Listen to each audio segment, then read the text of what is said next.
Al-Fatihah. A'udzu billahi minasyaitonir rajim. Bismillahirrahmanirrahim. Alhamdulillahirabbil alamin arrahmanir rahim maliki yaumiddin. Iyyaka na'budu wa iyyaka nasta'in ihdinas siratal mustaqim. Shiratal ladzina an'amta 'alaihim ghairil maghdubi 'alaihim waladdallin. Bismillahirrahmanirrahim. Barakallahu fikum.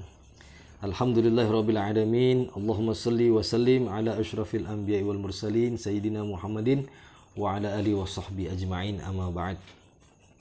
Qala al-musannif rahimahullah ta'ala, qala al-imam hujjatul islam Abi Hamid Muhammad bin Muhammad al-Ghazali rahimahullah ta'ala wa nafa'ana bi'ulumihi wa bibarakati asrarihi fid dharaini amin. Wassalatu ala Muhammadin rasulihi dhul unsurit tahir wal majdi mutadhahir wa syarafil mutanasir wal karami mutaqatir al-mab'uthi basyiran lil mu'minin wa nadhiran lil kafirin wa nasikhan bi syar'ihi kulla syar'in ghabirin wa dinin dathirin al-mu'ayyadi bil Qur'anil Majid alladhi la yamalluhu sami'un wa la athir wa la yudriku kunha jazalatihi nadhimun wa la nathir wa la yahitu bi ajaibihi wasfun wasifin wa la dhikrun dhakirin wa kullu balighin duna dzauqin fahmi jaliyati asrarihi qasirun wa ala alihi wa ashabihi wa sallama kathiran kathratan yanqati'u dunaha umril adi al-hasiri. Wassalatu ala Muhammadin rasulihi.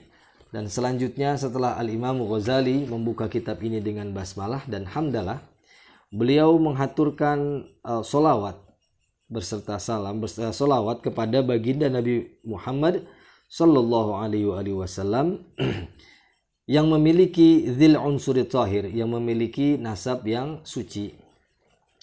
Nasab yang suci di sini maknanya adalah bahwa Rasulullah itu terlahir dari rahim yang suci dan dengan proses yang suci pula.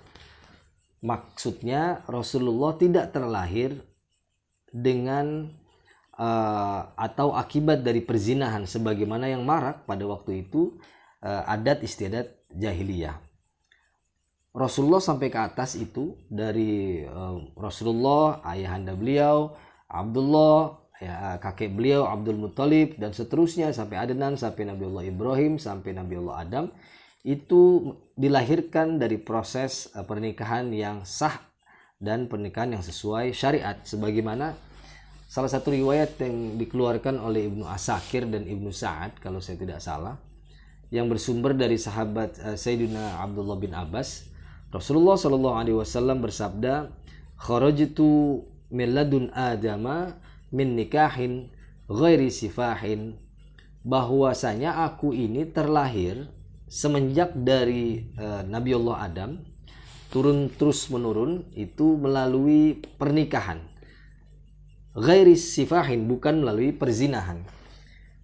Dan ini diperkuat oleh firman Allah Subhanahu wa taala dalam Quran surah Quran Asy-Syu'ara, yang mana Allah Subhanahu wa taala berfirman, "Wa taqallubaka fis sajidin." Yang banyak para mufassir memahami yang artinya adalah kami pindah-pindahkan engkau wahai Rasulku, atau kami pindahkan DNA engkau wahai Rasulku melalui atau dari orang-orang yang bersujud. Dan ini maknanya tentu saja berarti secara tidak langsung Allah atau secara langsung Allah menginformasikan pada kita bahwa keturunan Rasulullah itu penganut agama tauhid atau muslim dari awal. Selanjutnya wal majdil mutadzahir, dan memiliki Rasulullah itu memiliki keluhuran yang tampak. Jadi keluhuran Rasulullah itu begitu tampak ya. Karena tidak ada satupun para sejarawan, baik itu yang orientalis, terlebih lagi sejarawan muslim, yang memberitahukan bahwa Rasulullah itu pernah melakukan perbuatan-perbuatan tercela. Tidak. Bahkan Muhammad qoblal bi'atsah, sebelum beliau dilahirkan itu, sebelum beliau diutus, beliau sudah mendapatkan gelar Al-Amin, yang artinya terpercaya. Itu Rasulullah memiliki al-majdi al-mutadzahir, yang memiliki keluhuran yang begitu tampak. Wa syarafil mutanasir, dan juga Rasulullah memiliki kemuliaan yang mutanasir itu komprehensif lah ya kalau bahasa saya. Mutanasir itu yang tolong menolong, maksudnya yang saling membackup.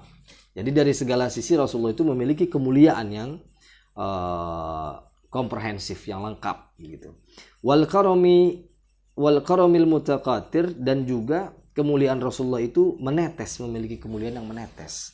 Maksudnya bagaimana? Maksudnya Rasulullah itu mulia bukan untuk dirinya sendiri, tapi Rasulullah juga, kita bisa mendapatkan kemuliaan Rasulullah sebab banyaknya sholawat kita kepada Rasulullah Sallallahu Alaihi Wasallam.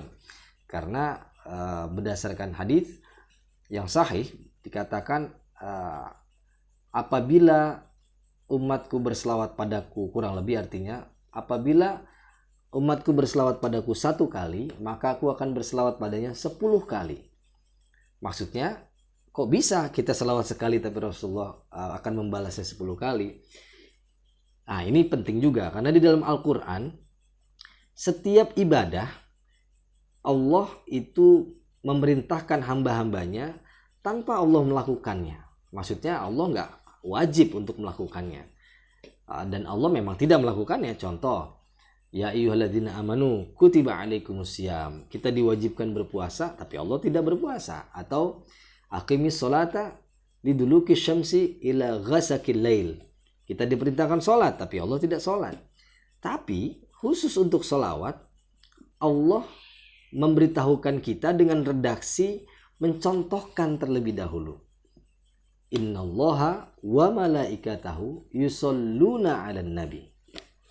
Baru setelah itu ada sigat amar di situ, ada perintah di situ.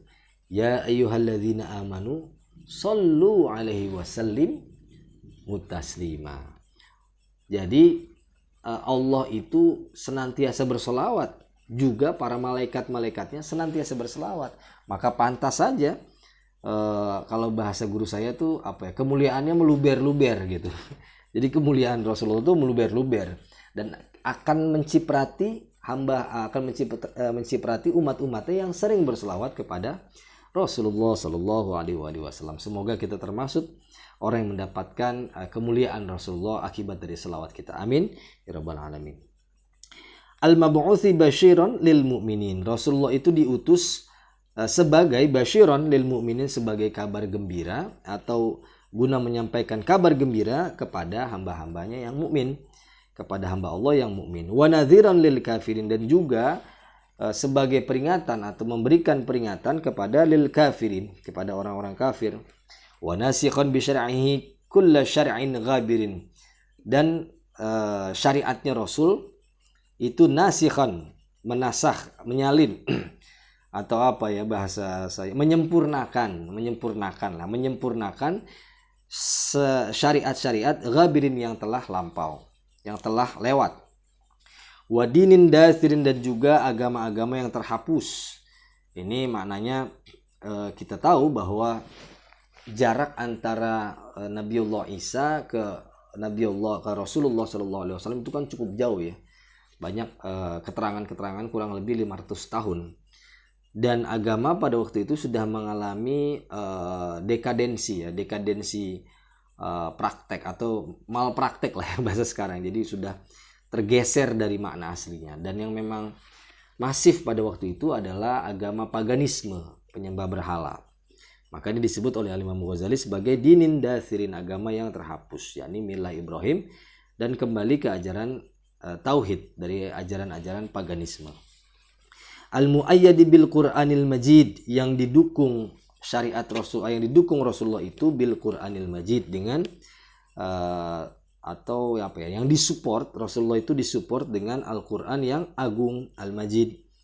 Alladzi la yamalluhu sami'un wala athirun, yang mana Al-Qur'an itu la yamalluhu sami'un, yang tidak akan pernah bosan. Siapa sami'un? Orang yang mendengarkan.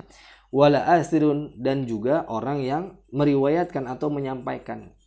Ini saya teringat ya keterangan guru saya, bahwa Al-Quran itu sedemikian luar biasanya, kalamullah itu hingga ketika kita mendengarkan kajian Al-Quran, tentu min ahlil Quran ya, dari ahlil Quran, itu satu ayat yang sama bisa menimbulkan pemahaman atau membuka kecerdasan kita terhadap ilmu-ilmu yang lain. Contoh, saya jadi teringat ketika Al-Habib Hamzah Salatos memberikan kami pemahaman dalam Quran surah Al-An'am, kalau saya nggak salah ya, ayat 125, itu Allah berfirman,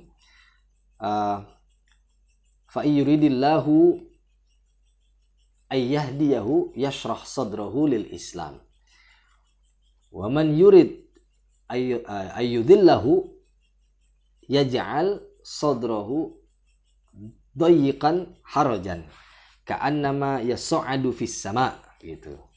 Jadi di situ Allah menginformasikan pada kita bahwa barang siapa yang Allah kehendaki dia mendapatkan hidayah atau petunjuk, yashrah sadrahu, Allah akan meringankan atau Allah bakal membuka hatinya lil Islam, melapangkan dadanya kepada Islam atau kepasrahan. Namun sebaliknya, wa may yurid ayyudillahu yaj'al sadrahu dayiqan harajan, barang siapa yang Allah kehendaki dia untuk sesat, tentu maknanya akibat perbuatan dia sendiri ya, karena bukannya Allah menyesatkan secara sengaja, tapi akibat perbuatannya yang terus menerus melawan Allah, maka Allah biarkan dia sesat. Itu Allah jadikan hatinya dayiqan harajan, sempit atau sesak, dadanya menjadi sesak. Dan Allah kasih tamtsil di sini ka'annama, seolah-olah yas'adu fis sama, dia sedang yas'adu fis sama, sedang menaiki langit, sedang mendaki langit. Nah, ini kan menarik ya. Coba kalau kita bayangkan, ini ayat kan turun 1400 tahun yang lalu ya, kurang lebih ya. Di zaman dahulu ketika Allah turunkan ayat seperti ini bagaimana mendaki langit itu seperti apa? Mungkin tak tergambar. Apalagi kita tahu geografis Arab Saudi kan jarang ada gunung-gunung yang menjulang tinggi ya, seperti Mount Everest contohnya. Dan ini guru saya memberitahu bahwa ternyata semakin kita menuju ketinggian yang demikian ekstrim, seperti contohnya Mount Everest ya, umpama ketinggian 5.000 lebih mdpl ya, di bawah 5.000 di atas permukaan laut, itu kan tentu asupan oksigen semakin tipis, dan itu masih ada langit, itu udah tipis. Bagaimana kalau kita menembus langit yang mana oksigen sudah tidak ada lagi? Dan itulah gambaran orang yang Allah sesatkan karena perbuatannya dia menjadi sesak, seolah-olah nggak bisa lagi bernafas. Nah ini akibat dari karena memang perubahan zaman, semakin canggihnya teknologi, kita jadi semakin memahami ayat-ayat Al-Quran. Atau contoh dalam surah Yasin contohnya, kalau nggak salah ayat 65, ini sering kita baca ya. Allah Subhanahu wa ta'ala berfirman, al-yauma nakhtimu ala afwahihim wa tukallimuna aydihim wa tashhadu arjuluhum bima kanu yaksibun. Itu ketika kita dulu, contoh saya ya, ketika saya masih mondok belajar tafsir Quran, tafsir Yasin contohnya ya, itu kan kita memahami wa tukallimuna aydihim. Jadi waktu itu pada hari kiamat nanti, di kurang lebih ya mananya, nakhtimu ala afwahim, jadi mulut kita tuh tertutup, kita nggak bisa lagi berbicara. Wa tukallimuna aydihim, dan tangan kita akan berbicara. Itu konsep saya pada waktu itu. Jadi kayak seolah-olah kayak film Naruto ya. Kayak kan ada anggota Akatsuki ya. Kok jadi ngomongin Naruto ya, tapi mirip-mirip lah ya. Jadi tangannya tuh ada mulutnya terus berbicara. Tapi setelah di era digitalisasi seperti sekarang, kita tahu jangankan di hari kiamat, saat ini pun kita bisa melihat salah satu tanda-tanda ayat Allah. Di saat ini orang lebih banyak ngetik nih di sosmed dibanding ngomong. Bima kanu yaksibun, terhadap apa yang kau perbuat. Kalau bahasa sekarangnya tuh jejak digital. Iya kan, kalau orang mulut mulutnya diem tapi tangannya berbicara. Sekarang orang lebih banyak tangannya berbicara daripada mulut yang berbicara. Dan itu tidak bisa terbantahkan adanya jejak digital. Nah, ini mungkin sebagai salah satu mempermudah pemahaman bahwa Al-Qur'an itu la yamalluhu sami'un wala athirun. Wala yudriku kun hajazalatihi nazimun nazimun wala nathirun. Dan juga tidak akan pernah mampu untuk para siapa? Nazimun, para penyair, nathirun, para pembuat puisi ya, sastrawan lah ya di era itu, tidak akan pernah mampu menangkap mukjizat ya atau keagungan dari Al-Qur'an. Wala yahitu bi'ajaibihi wasfun wasifin, dan juga tidak akan mampu menangkap, tidak akan mampu mengetahui keajaiban dari Al-Qur'an. Siapa wasfun wasifin? Orang yang yang suka mensifati. Ini apa ya maknanya ya? Wala dzikrun dzakir, dan juga orang yang suka menyebut-nyebut. Wallahu a'lam. Wa kullu balighin duna dzauqin, dan juga setiap orang yang baligh, orang yang memiliki tata bahasa ya, baligh ya. Bukan baligh tapi baligh. Setiap orang yang fasih dalam berbahasa, duna dzauqin, tanpa dzauq, duna dzauqi fahmi jaliyati asrarihi qasirun. Itu sedikit. Maksudnya mungkin seperti ini. Jadi orang yang baligh tapi tidak memiliki dzauq itu sulit untuk memahami Al-Qur'an. Makanya Al-Qur'an itu apabila kita ingin memahaminya secara paripurna, karena memang Al-Qur'an ini adalah bahasanya bahasa sastra, juga diperlukan pemahaman yang baik akan bahasa, juga bukan hanya pemahaman bahasa tapi dengan dzauq. Dan dzauq itu tercipta, rasa itu tercipta, atau feel bahasa kita tercipta diakibatkan seringnya kita berinteraksi dengan Al-Qur'an. Maka dzauqul iman itu akan muncul. Wa ala alihi wa ashabihi wa sallama katsiran. Dan juga selawat itu semoga tercurah kepada keluarga Nabi dan juga para sahabat Nabi, wa sallama katsiran, dan juga salam yang banyak. Kasratan yanqati'u dunaha umril adi al-hasiri. Selawat yang tidak akan pernah terhenti, yang terhenti umur seseorang yang menghitung, dan juga orang yang atau gini, artinya kurang lebih selawat yang tidak akan pernah habis-habis, seperti itu ya. Tidak akan pernah habis-habis kepada Rasulullah, keluarganya, ahlul baitnya, keturunannya, dan juga para sahabatnya. Amma ba'd, faqad tanataqa qadil aqli. Demikianlah maka saling berbicara. Tanataqa, tafa'ala yatafa'alu, bermakna musyarakah ya, saling, each other. Qadil aqli, hakim akal sebagai hakim. Dan dijelaskan, wa huwal hakimu alladhi yu'zalu wa la yubaddalu. Akal itu adalah hakim alladzi la yu'zalu wa la yubaddalu, yang tidak bisa yu'zalu, tidak bisa digantikan ya, atau tidak bisa dicopot ya, yu'zal, wa la yubaddalu, dan juga tidak bisa dicopot. Jadi tidak bisa di reshuffle ya bahasa sekarang ya. Jadi akal itu adalah perangkat yang Allah berikan kepada makhluknya untuk berpikir, dan itu tak tergantikan. Kurang lebih seperti itu maknanya. Karena kalau hakim kan bisa ada masa jabatannya ya, atau bisa dicopot dia karena mungkin melakukan satu pelanggaran. Tapi kalau akal kita sebagai hakim, Imam Ghazali bilang fungsinya sebagai hakim yang tidak bisa la yu'zalu wa la yubadalu, tidak bisa dicopot dan juga tidak bisa diganti. Wa syahidu syar'i, dan juga syara' itu atau syariat sebagai saksinya. Jadi hakim sebagai akal sebagai hakim dan syariat sebagai saksinya. Wa huwa syahidul muzakka al mu'addalu, dan syariat ini adalah syahid, saksi yang adil gitu. Jadi tidak mungkin berbohong. Jadi begini, seorang hakim yang bijak itu dia tidak memutuskan perkara dengan semena-mena. Pasti dia akan meminta rekomendasi dari para saksi. Nah, keputusan hakim itu tentu sangat dipengaruhi dengan kesaksian para saksi-saksi. Imam Ghazali dengan sangat apik mengibaratkan atau menganalogikan bahwa akal kita sebagai hakim pada akhirnya dan syariat sebagai saksinya. Tidak bisa bahwa akal itu berjalan sendiri tanpa diiringi dengan syariat. Pun demikian, apabila ada syariat tidak ada akal, maka tidak jadi juga sebuah satu perkara. Luar biasa Imam Ghazali, Masya Allah. Bi anna dunya daru gururin la daru sururin. Ya.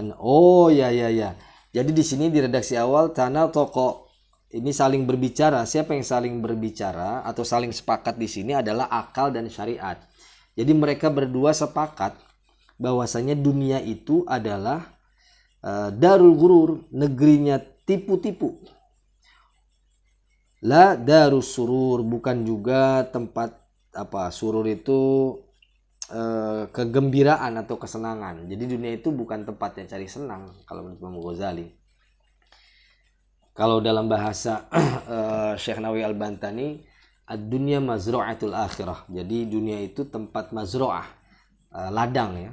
Ladang kita menanam, nanti kita akan menuainya di akhirat. Wa matiyatu amalin la matiyatu kasalin. Dan dunia itu adalah tunggangannya amal, ya benar kan, sama tadi. Tunggangannya amal dan bukan tunggangannya kemalasan. Jadi dunia itu tempatnya kita bergerak, bukan tempatnya kita leha-leha kalau menurut Imam Al-Ghazali. Wa manzilu uburin la mutanazzahu huburin. Juga dia tempatnya lewat atau bahasa kita transit. Dunia itu tempatnya transit dan juga bukan tempat hiburan. Jadi namanya kita transit, maka perbanyaklah bekal. Sebagaimana kalau kita lagi keluar kota kan, kita mau menuju satu tempat kan pasti bis itu transit. Kita dikasih kesempatan untuk sholat, kita dikasih kesempatan untuk makan dalam perjalanan supaya kita cukup perbekalan kita. Bukan kita malah berhenti di situ dan kita mencari hiburan. Bukan, menurut Imam Ghazali.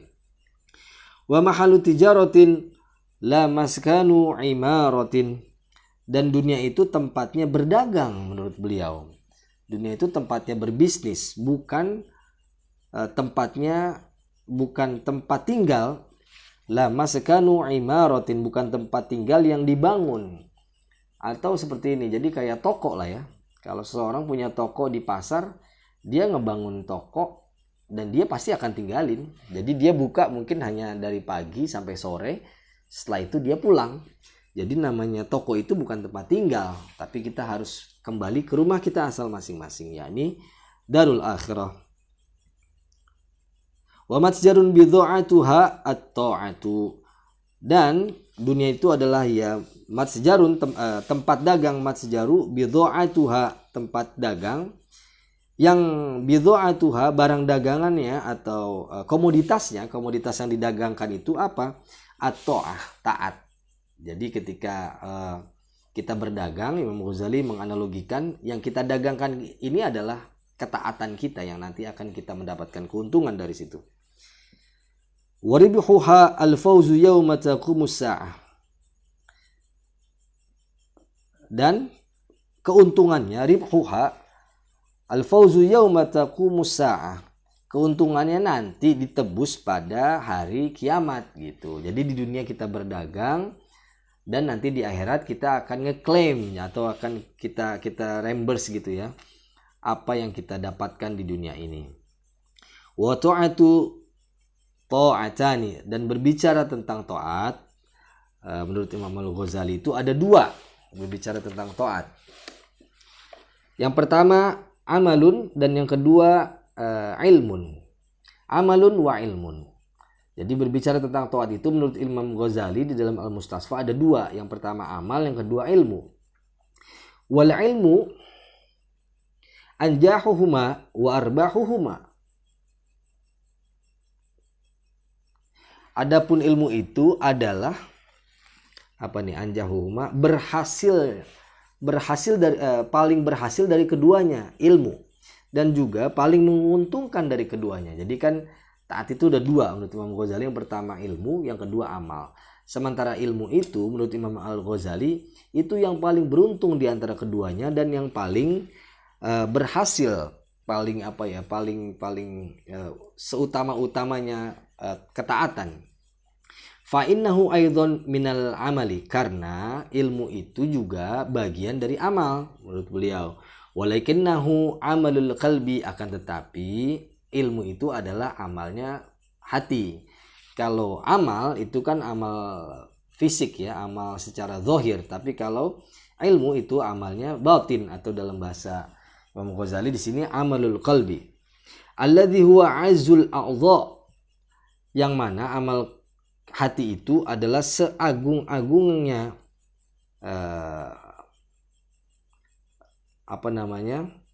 qalbi atau hati tadi, hati itu adalah seagung-agungnya anggota tubuh, anggota badan, a'dha. Wa sa'yul aqli alladzi huwa asyraful asya, dan juga akal adalah seutama-utamanya sesuatu. Kalau hati hati Imam Ghazali mengatakan adalah seagung-agungnya anggota tubuh, sementara akal adalah semulia-mulianya sesuatu. Li'annahu, kenapa dikatakan mulia akal? Li'annahu, karena akal itu markabud